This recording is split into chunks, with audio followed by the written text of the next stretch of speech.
Bismillahirrahmanirrahim. Assalamu alaikum dear students.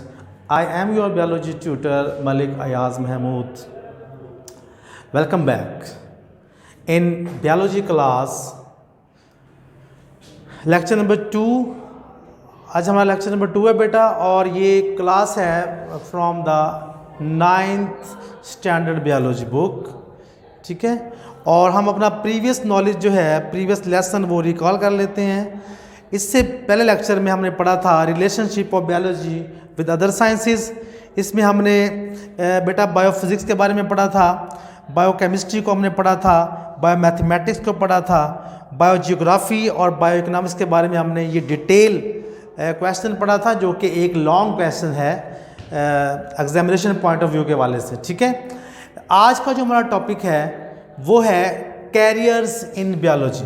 ठीक है जी, career कहते हैं शोभाजात को, यानी बायोलॉजी के जो शोभाजात हैं हम इनको कैरियर भी कह सकते हैं, और या आप इनको प्रोफेशन भी कह सकते हैं. ठीक है, प्रोफेशंस. ठीक है, या ये आपको डिसिप्लिन्स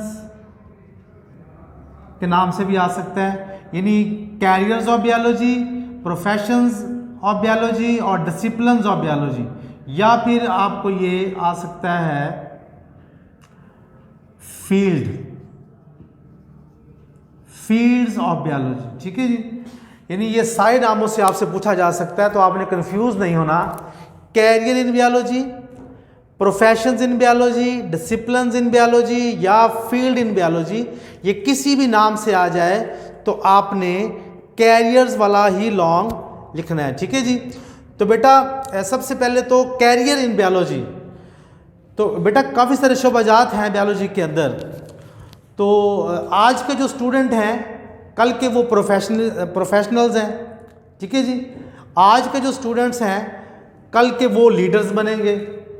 तो फिर उन्हें क्या करना चाहिए, तो उन्हें चाहिए कि वो कुछ ऐसा मॉडर्न नॉलेज उनके बैकग्राउंड में होना चाहिए, मॉडर्न नॉलेज हो जिससे वो आगे जो है वो जाके compete कर सकें. तो लिहाजा बायोलॉजी के अंदर जो कैरियर्स हैं उनको अडॉप्ट करने के लिए, यानी आगे जाके आप एक अच्छे ऑफिसर, एक अच्छे रिसर्चर, एक अच्छे लेक्चरर, एक अच्छे प्रोफेसर, ठीक है ना जी, और एक अच्छे लीडर बन सकें, तो आपके पास बायोलॉजी के बारे में जो है वो बेसिक मॉडर्न नॉलेज होना चाहिए. ठीक है, तो जो आपका एडवांस नॉलेज होता है, जो मॉडर्न नॉलेज होता है, वो जो है वो आपकी साइंस के लिए और साइंटिफिक रिसर्च दोनों के लिए वो सपोर्ट करता है. ठीक है, फर्दर तो यहाँ पे बेटा हमारे पास जो है वो कुछ कैरियर्स दिए गए हैं जिनको आप बेस बना सकते हैं, और उसके बाद आप जाके आगे एक अच्छा प्रोफेशनल या अच्छा लीडर बन सकते हैं. ठीक है जी, तो वो जो हमारे पास कैरियर हैं वो यहाँ पर दिए गए हैं, जिसमें सबसे पहला जो है जो कैरियर है जो बायोलॉजी के अंडर आते हैं, उसमें सबसे पहला कैरियर जो है वो मेडिसिन और सर्जरी का कैरियर है. दूसरा हमारे पास फिशरीज़ का कैरियर है आपके पास, और तीसरा हमारे पास है एग्रीकल्चर. ठीक है, और चौथा हमारे पास है एनिमल हस्बेंड्री, पांचवा है हमारे पास हॉर्टिकल्चर, और छठा है फार्मिंग, और सातवां है फॉरेस्ट्री, और आठवां और लास्ट हमारे पास जो कैरियर है या प्रोफेशन है वो हमारे पास है बायोटेक्नोलॉजी. ठीक है बेटा, इनको हम वन बाय वन डिस्कस करेंगे.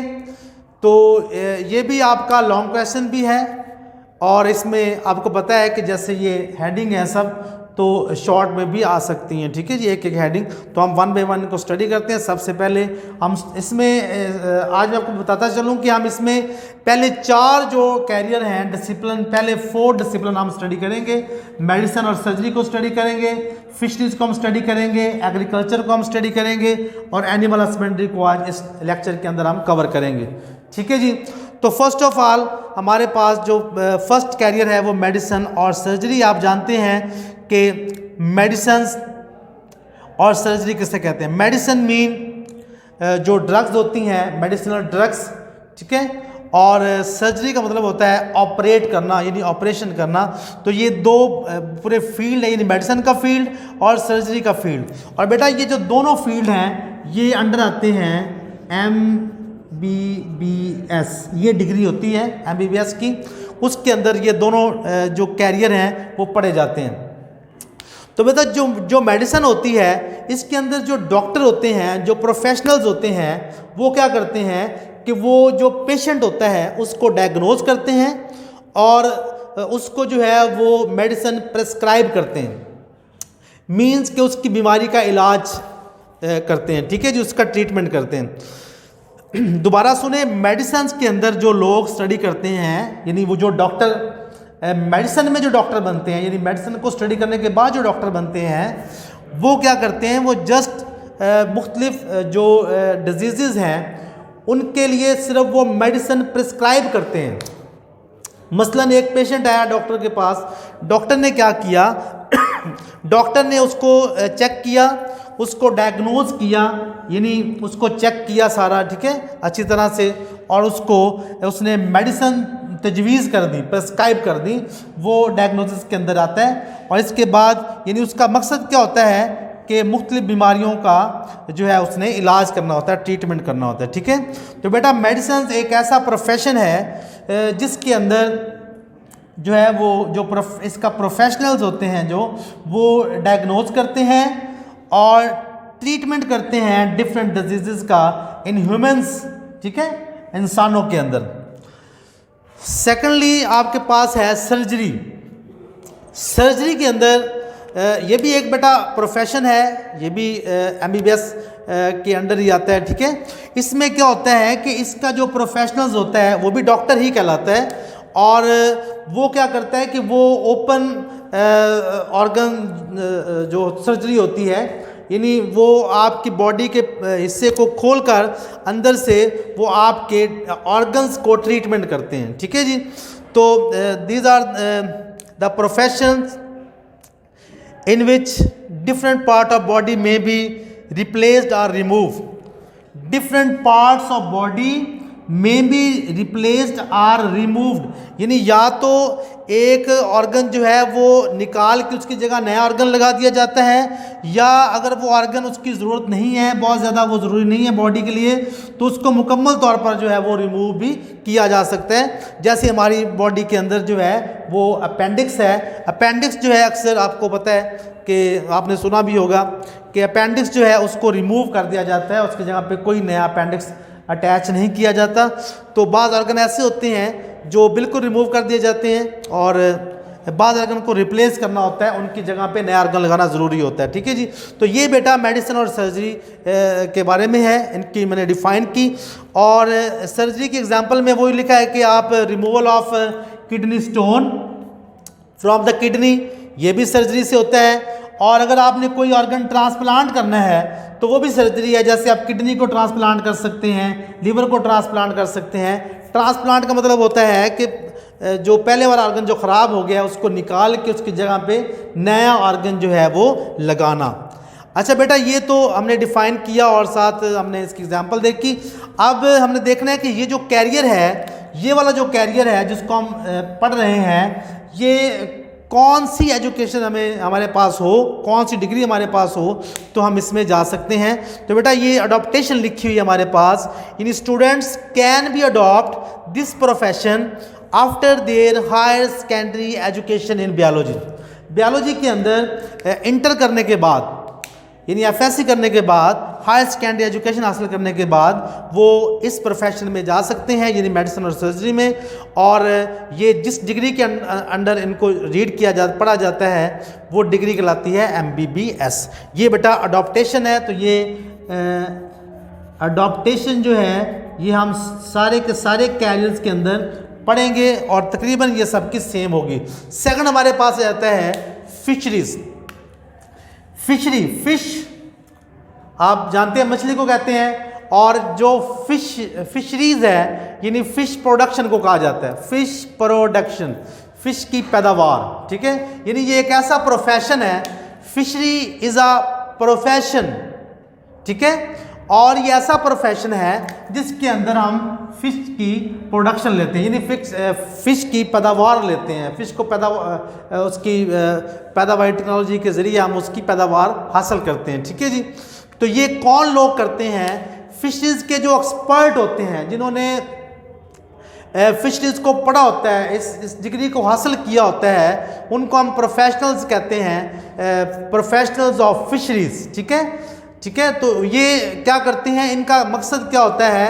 ये जो एम्प्लॉय होते हैं फिशरीज़ के अंदर, उनका मकसद होता है कि जो फ़िश की जो क्वालिटी है और जो फ़िश की क्वांटिटी है, इसको इम्प्रूव करना होता है। ठीक है जी, यानी क्वालिटी और क्वांटिटी को बढ़ाना होता है। ठीक है, यानी उसका म्यार भी अच्छा हो और वो तादाद में भी ज़्यादा हो, ताकि हम जो मीट की जो हमारी ज़रूरत है उसको फुलफ़िल कर सकें। ठीक है जी। तो ये होता है बेटा फिशरीज़। ठीक है, फिशरीज़ एक प्रोफेशन जिसमें जस्ट आपने ये कहना है this profession is for the fish production. ठीक है जी।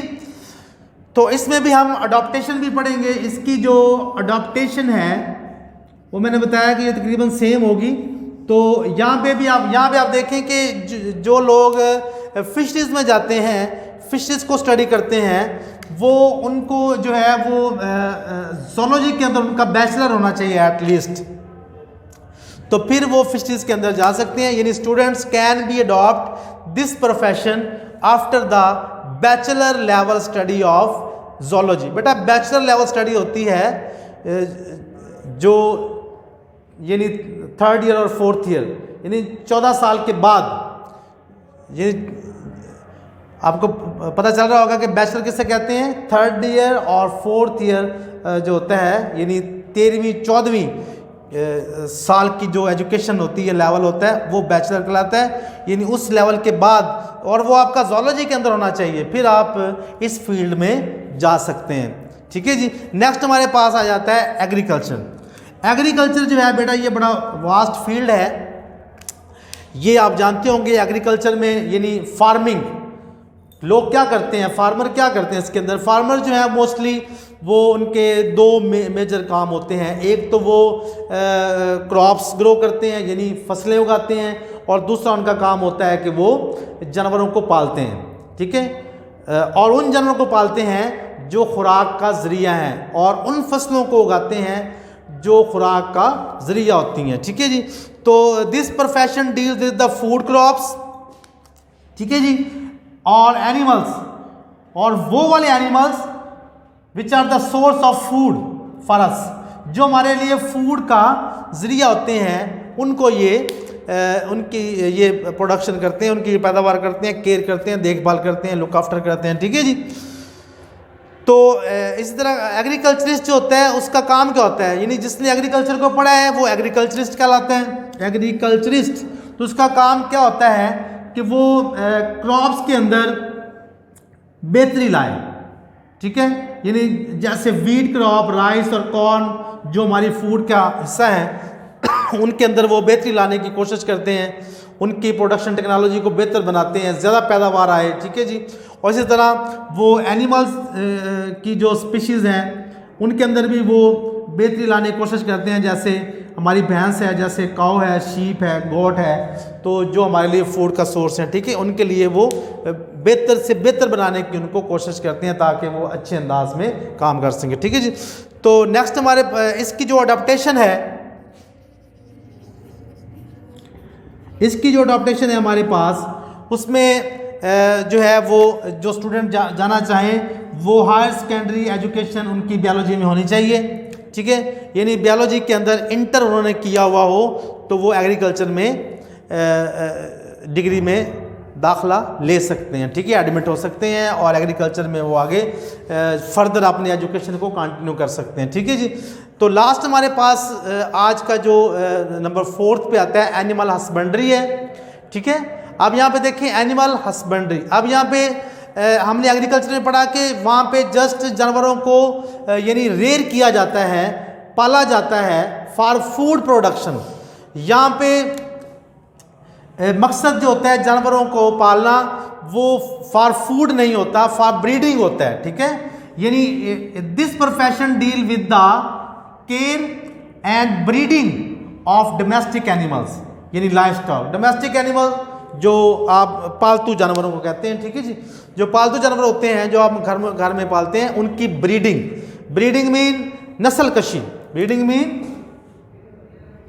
नस्ल कशी, ठीक है जी। नस्ल कशी करना यानी जानवरों को, उनकी तादाद को बढ़ाना और अच्छी अच्छी जो ब्रीड है वो हासिल करना, ठीक है जी।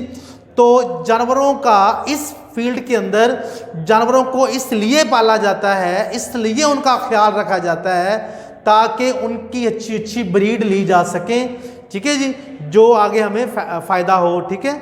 तो इसमें जैसे मसलन बैफलो है, काऊ है, शीप है, गोट, वही जो एनिमल जो डोमेस्टिक एनिमल होते हैं जो हमारे फूड का सोर्स होते हैं, उनकी जो है ना वो ब्रीडिंग बेटा करवाई जाती है। यहाँ पे आपने ये ख़ास ख्याल रखना है किसमें जानवर, इस फील्ड के अंदर जानवरों की जो है वो नस्ल कशी करवाई जाती है, ठीक है। लाइफ स्टॉक का वर्ड यूज़ किया है, यानी डोमेस्टिक एनिमल को हम लाइफ स्टॉक भी कहते हैं। लाइफ स्टॉक की नस्ल कशी की जाती है, ठीक है, या डोमेस्टिक एनिमल भी इसको कहते हैं, ठीक है। तो इसकी जो अडॉप्टेशन है वो भी सेम है। Adaptation, students can be adopt this profession after their higher secondary education, यानी बायोलॉजी के अंदर इंटर करने के बाद वो इस प्रोफेशन में एडमिशन ले सकते हैं, ठीक है, और इसमें अपनी स्टडी को फर्दर कंटिन्यू कर सकते हैं। तो बेटा ये हमारे पास ये टॉपिक था, हमारे पास जो है कैरियर इन बायोलॉजी। तो इसमें आज हमने इसको हाफ रीड किया है, हाफ लर्न किया है। उम्मीद है कि आप इस जितना हमने इस लेक्चर को पोर्शन पढ़ा है वो आप अंडरस्टैंड कर गए होंगे और इसको अच्छी तरह से याद करें। नेक्स्ट टाइम इंशाल्लाह हम इसका बकिया पोर्शन जो है वो डिस्कस करेंगे। अल्लाह हाफिज़।